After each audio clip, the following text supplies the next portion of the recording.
Eu sou a luz do mundo. Quem me segue não andará em trevas, mas terá a luz da vida. Vós julgais segundo a carne. Eu a ninguém julgo.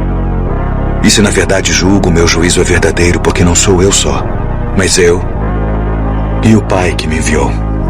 Por isso vos disse que morrereis em vossos pecados, porque se não credes que eu sou, morrereis em vossos pecados. Quando levantardes o Filho do Homem, então conhecereis quem eu sou, e que nada faço por mim mesmo, mas isto falo como meu Pai me ensinou. Se vós permanecerdes na minha palavra, verdadeiramente sereis meus discípulos, e conhecereis a verdade, e a verdade vos libertará. Em verdade vos digo que se alguém guardar a minha palavra,